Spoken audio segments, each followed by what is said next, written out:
जुलूस की बात है, सभी लोगों को पता है कि 7वीं मुहर्रम को कौन जुलूस निकलेगा। 8वीं को 7वीं से जुलूस का कार्यक्रम शुरू होता है। 7वीं मुहर्रम को जुलूस है, 8वीं का है, 9वीं का है, 10वीं का है, 11वीं का है और एक जुलूस 12वीं का भी है। मुख्य रूप से जो बताना है कि पूर्व में जो पिछले साल ऐसे तो सब सकुशल रहा है, लेकिन वहाँ सावधानी बरतने की जो आवश्यकता है उसमें मुख्य रूप से है मुस्तफाबाद। मुस्तफाबाद में जब जुलूस चलता है तो वहाँ देवी माता मंदिर के पास, खुरचंद विश्वकर्मा के मकान के पास जो ढोल ताशा है उसको बंद कर दिया जाता है और लगभग 60 मीटर आगे जाने के बाद रुदल विश्वकर्मा के मकान के पास से बंद कराने की आवश्यकता हमको न पड़े, आप स्वयं बंद कर दीजिए, जैसा कि परंपरागत रूप से होता आया है। सभी लोग जानते हैं, पिछले साल भी हुआ था, तो वहाँ कोई जरूरी नहीं कि हमको कहना पड़े कि अब बंद करो बंद करो। वहाँ सब लोग जान रहे हैं, जो भी वहाँ के जुलूस में है वो सब जानते हैं कि यहाँ ढोल ताशा बंद होना है, तो वहाँ स्वमेव बंद कर दें, किसी को कहने की आवश्यकता न पड़े। फिर जहाँ से अपना चालू होता है वो रुदल विश्वकर्मा के मकान के पास वहाँ से बजाना शुरू करें ताकि कहीं कोई समस्या न हो। कुकुरसंडा में पूर्व में कुछ विवाद हुए थे, कई साल पहले का मामला है, उसमें झंडा गाड़ने को लेकर विवाद हुआ था, तो उसमें स्थान निर्धारित है कि ताजिया का जहां स्थान निर्धारित है वहीं ताजिया खड़ा करेंगे, वहीं झंडा गड़ेंगे। कहीं दूसरे तरफ जो मैदान बना हुआ है वहां मैदान पे कोई आदमी कोई झंडा वंडा खड़ा न लगाएंगे। तीसरा, कदम रसूल में कई अंजुमन जाती है उस दिन। 9वीं बटा 10वीं 9वीं को शाम से ही शुरू हो जाता है वहाँ कदम रसूल में कार्यक्रम, और कार्यक्रम रात भर लगभग चलता है। उसमें कई अंजुमनें आती हैं और वहाँ से निकलती हैं। वहाँ जगह का भी थोड़ा अभाव है और अच्छी खासी भीड़ जाती है, तो उसमें सभी अंजुमनों को स्थान समय निर्धारित है कि ये अंजुमन आएगी तो इतना से इतना बजे तक ये अंजुमन आएगी, उसके बाद ये अंजुमन आएगी तो इतना। उसमें यह है कि जिस अंजुमन को समय दिया जाएगा, मैं सूची उसकी उपलब्ध करा दूंगा, और हमारे यहाँ से उपलब्ध होता है सूची, और मैं निवेदन करूंगा इंतजामिया कमेटी से कि कदम रसूल में जो अनाउंसमेंट की प्रक्रिया है, जो यहाँ कुछ 10-5 लोग इंतजामिया कमेटी के रहते हैं, वो लगातार अनाउंस करते रहते हैं कि इस अंजुमन का समय पूरा हो गया, ये बाहर चलें, अब इस अंजुमन को समय पूरा हो गया, तो उसका पालन करें। क्योंकि आप एक अंजुमन अंदर रहते हैं तो एक बाहर रोड पे रहते हैं, उसके पीछे दूसरा अंजुमन रहता है, उसके पीछे दूसरा अंजुमन रहता है, तो एक अंजुमन को यदि थोड़ा देर कर देते हैं तो उससे सारे अंजुमनों की टाइमिंग प्रभावित हो जाती है और वहाँ पे व्यवस्था खराब होने लगती है।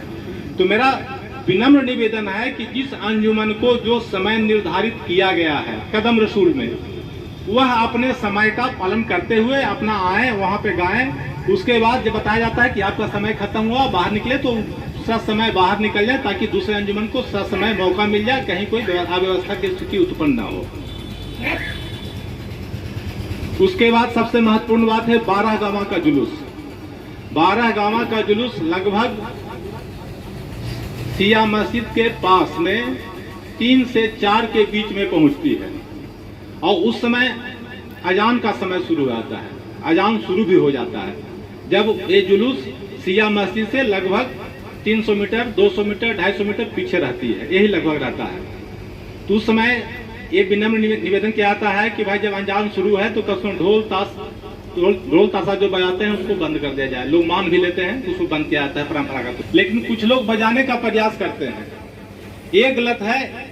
आप में जो बुजुर्ग हैं, जो गार्जियन हैं, जो जुलूस के अगुआ हैं, जो इंतजामिया कमेटी के हेड हैं, उनको यह ध्यान रखने की जरूरत है कि उनके बच्चे जो हैं, चूंकि नवयुवक रहते हैं, नया उमंग रहता है, तो अब नवयुवक जो अपने बच्चों पर यह नियंत्रण रखें कि भाई जब अजान का समय शुरू हो गया तो कम से कम ये ढोल ताशा बंद हो जाए। दूसरी बात समस्या वहां क्या आती है कि जैसे अजान खत्म हुआ तो ये लोग चाहते हैं कि हम वहीं से शुरू करें। वहां एक समस्या आती है, पिछले साल हमको भी रुकवाना पड़ा था, ढोल ताशा को मैं बंद करा करके पास कराया था। हमको बंद कराने की जरूरत न पड़े, आप लोग स्वयं बंद कर ले, क्योंकि वो परंपरागत रूप से है, हर साल होता है। तो उसमें क्या करना है, सावधानी, बस बहुत देर की बात नहीं है। जैसे ही आप सिया मस्जिद के सामने पहुंचते हैं, वहाँ अजान शुरू हो जाता है, लगभग उससे पहले आप वहाँ बंद कर दें। बंद करने के बाद सभी लोग, पिछली बार की जो मैं स्वयं था, सिया हो जाते हैं लगभग सभी लोग, ढोल ताशा उसा रख करके। जैसे ही अजान खत्म तो उस ढोल ताशा को ले करके मस्जिद के पीछे बना हुआ जो है उससे आगे, मस्जिद के पीछे से आगे से आप बजाना शुरू करें, कहीं कोई आपत्ति नहीं, कहीं कोई समस्या नहीं। आप लोग क्या करते हैं कि मस्जिद के सामने ही बजाना शुरू करना चाहते हैं, ये थोड़ा सा गलत होता है।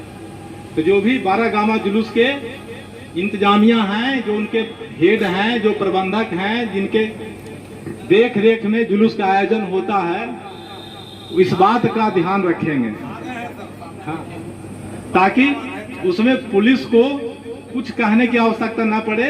आप उसकी अगुवाई करें, हम आपके साथ केवल आपकी सहायता में खड़ा रहें। और जैसे ही आप लगभग मस्जिद से पीछे 50 मीटर से आगे बढ़ते हैं, आप पुनः ढोल ताशा बजाते हुए जाएं, कोई दिक्कत नहीं, कहीं कोई समस्या नहीं।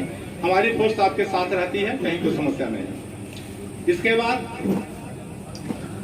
अन्य कोई समस्या पिछले साल कहीं कोई नहीं आई थी, समस्या तो कहीं नहीं थी। इसमें एहतियातन बरतने की आवश्यकता है ताकि त्योहार में किसी प्रकार का कोई व्यवधान उत्पन्न ना हो। ये मुख्य बातें थी जिसको कि हमको बताना था।